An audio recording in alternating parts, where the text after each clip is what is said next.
Chapter 14. Now Joab, the son of Zeruiah, perceived that the king's heart was toward Absalom. Joab sent to Tekoa, and fetched there a wise woman, and said to her, Please act like a mourner, and put on mourning clothing. Please, and don't anoint yourself with oil, but be as a woman who has a long time mourned for the dead, and go into the king, and speak to him in this manner. So Joab put the words in her mouth. When the woman of Tekoa spoke to the king, she fell on her face to the ground, and did obeisance, and said, Help, O king. The king said to her, What ails you? She answered, Of a truth I am a widow, and my husband is dead.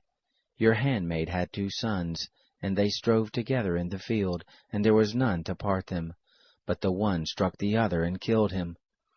Behold, the whole family is risen up against your handmaid, and they say, Deliver him who struck his brother, that we may kill him for the life of his brother whom he killed.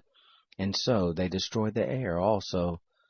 Thus will they quench my coal that is left, and leave to my husband neither name nor remainder on the surface of the earth. The king said to the woman, Go to your house, and I will give charge concerning you. The woman of Tekoa said to the king, My lord, O king, the iniquity be on me and on my father's house, and the king and his throne be guiltless. The king said, Whoever says anything to you, bring him to me, and he shall not touch you any more. Then she said, Please let the king remember the Lord your God, that the avenger of blood destroy not any more, lest they destroy my son. He said, As the Lord lives, there shall not one hair of your son fall to the earth. Then the woman said, Please let your handmaid speak a word to my lord the king. He said, Say on. The woman said, Why then have you devised such a thing against the people of God? For in speaking this word, the king is as one who is guilty, and that the king does not bring home again his banished one. For we must all die, and are as water spilled on the ground, which can't be gathered up again. Neither does God take away life, but devises means, that he who is banished not be an outcast from him. Now therefore, seeing that I have come to speak this word to my lord the king, it is because the people have made me afraid.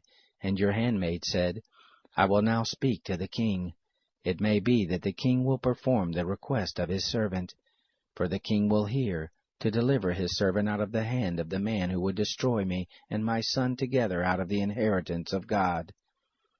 Then your handmaid said, Please let the word of my lord the king be comfortable, for as an angel of God, so is my lord the king, to discern good and bad, and the Lord your God be with you. Then the king answered the woman, Please don't hide anything from me that I shall ask you. The woman said, Let my lord the king now speak. The king said, Is the hand of Joab with you in all this? The woman answered, As your soul lives, my lord the king, none can turn to the right hand or to the left from anything that my lord the king has spoken. For your servant Joab, he brought me, and he put all these words in the mouth of your handmaid. To change the face of the matter has your servant Joab done this thing. And my lord is wise, according to the wisdom of an angel of God, to know all things that are in the earth. The king said to Joab, Behold now, I have done this thing. Go therefore and bring the young man Absalom back. Joab fell to the ground on his face, and blessed the king. And Joab said, Today your servant knows that I have found favor in your sight, my lord, and that the king has performed the request of his servant. So Joab arose and went to Geshur, and brought Absalom to Jerusalem. The king said, Let him turn to his own house, but let him not see my face. So Absalom went to his own house, and he didn't see the king's face. Now in all Israel there was none to be so much praised as Absalom for his beauty.